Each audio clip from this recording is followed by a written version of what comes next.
పెద్దవాళ్ళకి అంటే ఈ వీటిలో ఏమైనా కొత్తగా ఆధునికమైన మార్పులు వచ్చినాయి మేడం? ఇంతేనా?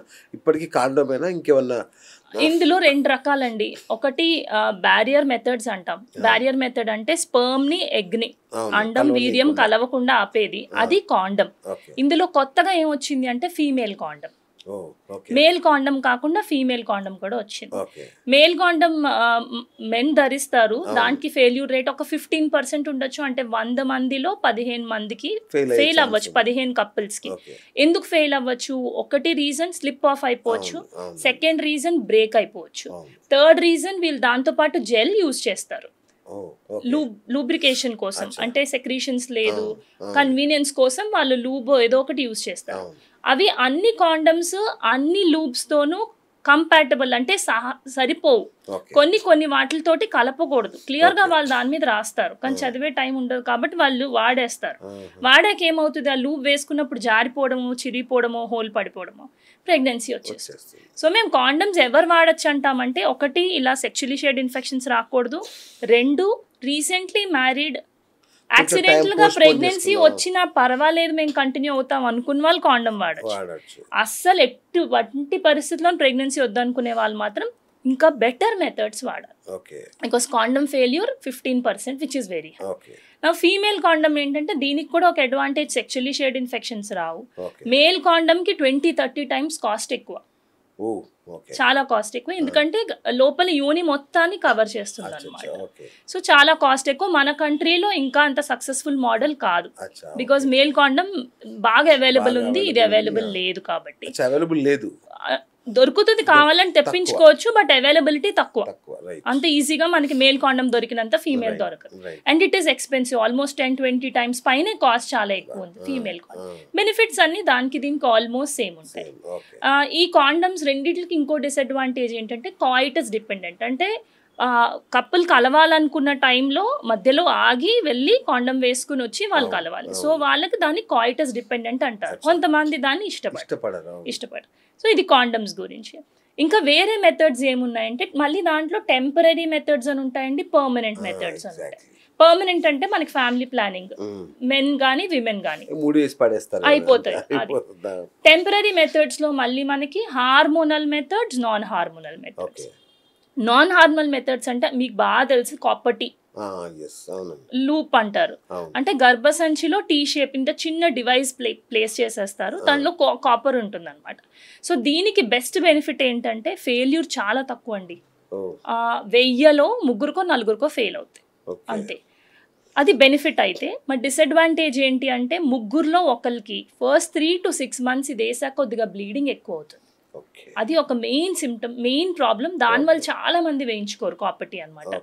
ఇంకొక మెయిన్ అపోహలు దీని గురించి చాలా చాలా చాలా ఉన్నాయి. కాపర్టీ వేసుకుంటే బరువు పెరిగిపోతాము, మాకు వద్దు అని చాలా మంది అపోహ పడతారు. అది యాక్చువల్లీ నిజం కాదండి. 100 మందిలో ఒకళ్ళు మాత్రమే కాపర్టీకి బరువు పెరిగే ఛాన్సెస్ ఉన్నాయి. ఎవిడెన్స్ ప్రకారం 1000 మందిలో స్టడీలు చేసి చెప్పింది ఏంటంటే 100లో 1% క్యాన్ గెయిన్ వెయిట్. అది ఇంకా వేరే రీజన్స్ కూడా కలిసి ఉండొచ్చు, కానీ ఆ వేయించుకున్న వాళ్ళందరూ వచ్చి మేడం దీని తర్వాతే పెరిగామంటారు. బట్ యాక్చువల్ గా లేదు, అది మనకి ఏజ్ తోటి మనం విమెన్ పెరుగుతూ ఉంటారు కాబట్టి ఆడవాళ్ళు అలా పెరిగి ఉంటారు. బట్ దీన్ని వాళ్ళు కోరిలేట్ చేసుకుంటారు. సో అది మిత్. కాపర్టీ వల్ల అందరూ పెరగరు, ఎవరో ఒకళ్ళు వెయిట్ పెరగచ్చు. నెక్స్ట్ ఏంటంటే, ఫెయిల్ అవ్వితే గర్భసంచిలో కాపర్టీ ఉంది, ప్రెగ్నెన్సీ ఫామ్ అయింది అంటే వీర్యం ఎగ్ కలిసిన ట్యూబ్ లో వచ్చి గర్భసంచిలో కూర్చోవాలి, కాపర్టీ ఉంది, ప్లేస్ లేదు, అప్పుడప్పుడు ట్యూబ్ లో కూర్చుండిపోతుంది. ఆ ఫెయిల్యూర్ రేట్ చాలా తక్కువ, 1000లో 3-4 ఫెయిల్ అవుద్ది. బట్ ఫెయిల్ అయితే రాంగ్ ప్లేస్ లో ప్రెగ్నెన్సీ వస్తుంది. ఈ విషయం తెలియక పీరియడ్ మిస్ అయిన ఆడవాళ్ళందరూ మాకు కాపర్టీ ఉంది, మాకేం ప్రెగ్నెన్సీ రాదులే అని లేట్ చేసి వదిలేస్తారు టెస్ట్ చేసుకోకుండా. డాక్టర్ దగ్గరకు కూడా వెళ్ళరు, 2-3 నెలల తర్వాత వెళ్దామని. ఈ లోపల ట్యూబ్ లో ఉన్న ప్రెగ్నెన్సీ ఊరుకోదు కదా, అది బ్రేక్ అవుతుంది. సో అప్పుడు వాళ్ళు ఎమర్జెన్సీలో వస్తారు. సో ఒక పాయింట్ ఏంటంటే, కాపర్టీ ఉన్న వాళ్ళు, రెగ్యులర్ పీరియడ్స్ ఉన్న వాళ్ళు పీరియడ్ మిస్ అయితే డిలే చేసుకోకండి, ప్రెగ్నెన్సీ టెస్ట్ చేసుకొని డాక్టర్ దగ్గరికి వెళ్ళండి. కాపర్టీ ఉంది కానీ 100% ఏది ఫుల్ ప్రూఫ్ కాదు, ప్రతిదానికి ఫెయిల్యూర్ రేట్ అనేది ఒకటి ఉండొచ్చు. సో అందుకని మనం కేర్ఫుల్ గా టెస్ట్ చేసుకుని మన సేఫ్టీ చూసుకోవాల్సి ఉంటుంది. ఇది కాపర్టీ. కాపర్టీ ఇస్ నాన్ హార్మోనల్ అండి. ఇట్లాగే డివైస్ ఇంకొకటి ఉంది, స్కిన్ లో ప్లేస్ చేసే డివైస్, ఇంప్లాంట్ అంటారు దాన్ని. దాంట్లో కూడా హార్మోన్ ఉంటుంది. ఇది దాంట్లో ప్రొజెస్ట్రాన్ అని ఒక హార్మోన్ ఉంటుంది. ఆ డివైస్ని స్కిన్లో ఆమ్లో చిన్న కట్టించి, ఎనస్థీషియా కూడా అక్కర్లేదండి, చిన్న మనకి ఇంజెక్షన్ ఎలా ఇస్తారు టీటీ ఇంజెక్షన్, అలా లోకల్గా ఒక ఇంజెక్షన్ ఇచ్చి డివైస్ పెట్టడానికి ఒక స్టేపులర్ లాంటిది ఉంటుంది. మనకి ఎలా స్టేపుల్ చేస్తాం పేపర్, ఆ పేపర్ని స్టేపుల్ చేయగానే చిన్న ముళ్ళు బయటకి ఎలా వస్తుందో స్టేపుల్ చేయగానే ఇంత చిన్న డివైస్ వెళ్ళిపోతుంది స్కిన్ కిందకి. దాన్ని ఇంప్లాంట్ అంటారు. ఇది మన కంట్రీలో మనం ఎక్కువ వేసుకోవట్లేదు, బట్ అబ్రాడ్ చాలా మంది వేయించుకుంటారు. వేస్తే లేదు కాబట్టి 3 years to 4 years ఆ డివైస్ వదిలేయచ్చు. దీని ఫెయిల్యూర్ రేట్ కూడా కాపర్టీ లాగా చాలా తక్కువ, చాలా బాగా పనిచేస్తుంది. Device is also very good. మరి దీనికి డిసడ్వాంటేజ్ ఏంటి? అది ఇంత చిన్న రాడ్లా ఉంటుందండి, 2 centimeters ఎంతో, 1.5 to 2 centimeters. తీసేటప్పుడు సరిగ్గా రాకపోవచ్చు, వేసేటప్పుడు ఈజీగా వెళ్ళిపోతుంది. తీసేటప్పుడు మనకి పెన్సిల్లో ముళ్ళు ఎలా విరిగిపోతుందో అలా ముక్కలు ముక్కల్లా విరిగి ప్రాపర్గా రాకపోవచ్చు. దానికోసమని ఎక్కువ మన కంట్రీలో ఇంకా అది ఫేమస్ అవ్వాలి. బికాస్ కాపర్టీ లాంటిది ఏం లేదు, థ్రెడ్స్ ఉంటాయి, థ్రెడ్స్ పట్టుకుని లాగితే ఫుల్గా వచ్చేస్తుంది, ఇబ్బంది. సో ఇది డివైస్ హార్మోన్ ఉంటుంది అందులో. ఇంకో హార్మోనల్ కాపర్టీ లాగే మెరీనా అని ఉంది. అది కొంచెం కాస్ట్లీ, కానీ అంత సేమ్ కాపర్టీ పని చేసినట్టే పనిచేస్తుంది. ఇంకొకటి ఏంటి అంటే ఇంజెక్షన్స్ అండి. చాలా మందికి తెలియదు ఇంజెక్షన్స్. ప్రతి 3 నెలలకి ఇంజెక్షన్స్ చేసుకుంటా పోవాలి ఆడవాళ్ళే.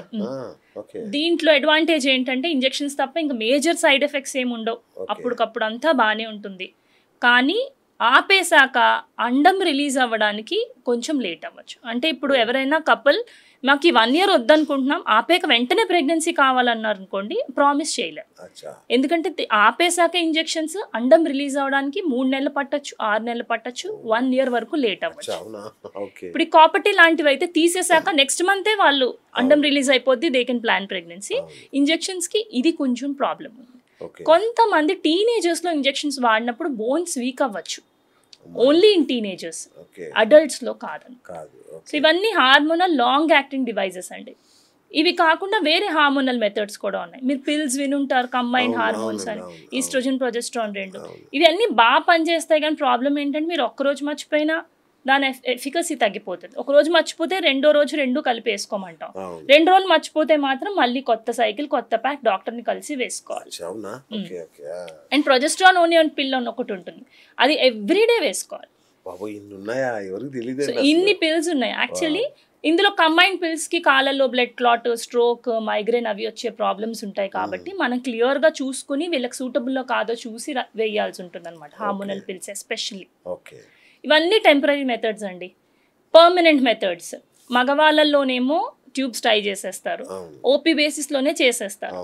సో అట్లా టేక్ ప్రొసీజర్ ఎంతసేపు పడుతుందంటే 5 నిమిషాలు 10 నిమిషాలు, అంతకు మించి పట్టదు. ఓకే, ఆడవాళ్ళల్లో కూడా అంతే. లాప్రోస్కోపీ అంటే కీ హోల్ మెథడ్ ద్వారా ట్యూబ్స్ టై చేసేస్తారు. సో దీంట్లో ఏంటి బెనిఫిట్ అంటే మళ్ళీ ఫెయిల్యూర్ రేట్ టెంపరీ మెథడ్ కాపర్టీ లాగానే, కానీ ఆ విషయం అందరికీ తెలీదు. పర్మనెంట్ మెథడ్కి వెళ్తే ఇంకా 100% సేఫ్, 100% ఇంకా నాకు ప్రెగ్నెన్సీ రాదు అంటారు. కొంతమంది పీరియడ్ మిస్ అయింది 2 నెలలు మేడం అని వస్తారు, ఫ్యామిలీ ప్లానింగ్ అయిపోయింది మేడం అంటారు, ట్యూబెక్టమీ అయిపోయింది కదా మేడం అంటారు, ప్రెగ్నెన్సీ టెస్ట్ ఒకసారి చేసుకొని రండి అంటే మేడం మాకు ట్యూబెక్టమీ అయిపోయింది మేడం అంటే. ఫెయిల్ అవ్వచ్చు కదండి. ఫెయిల్ అయ్యి మీకు ట్యూబ్లో ప్రెగ్నెన్సీ వస్తే ప్రెగ్నెన్సీ కిట్కి 50 రూపాయలే అవుతుంది. మీకు ట్యూబ్లో ప్రెగ్నెన్సీ వచ్చి అది మిస్ అయితే, మీరు బ్లీడ్ అయితే మీ హెల్త్ ఎంత ఎఫెక్ట్ అవుతుంది, మళ్ళీ ఇమీడియట్గా సర్జరీకి వెళ్ళాల్సి. సో అప్పుడు చెప్తాం లేదండి దీనికి కూడా ఫెయిల్యూర్ ఉండొచ్చు, మీకు ఫెయిల్ అయిందని నేను అనట్లేదు, కానీ మీరు టెస్ట్ చేసుకొని వస్తే అది మనకు రూల్ అవుట్ అయిపోతుంది. సో దాని ఫెయిల్యూర్ రేట్ కూడా 1000లో 4కి 5కి ఫ్యామిలీ ప్లానింగ్ సర్జరీ ఫెయిల్ అవ్వచ్చు. విమెన్లో, మగవాళ్ళలో 10,000లో 4కి 5కి ఫెయిల్ అవ్వచ్చు. సో విమెన్లో ది బెటరా, మెన్లో ది బెటరా అంటే ఎప్పుడైనా పర్మనెంట్ మెథడ్ మెన్ చేయించుకోవడం బెటర్, వాసెక్టమీ. బట్ మన కంట్రీలో మెన్ రెడీగా ఉండరు, ఎవరు రెడీగా ఉండరు.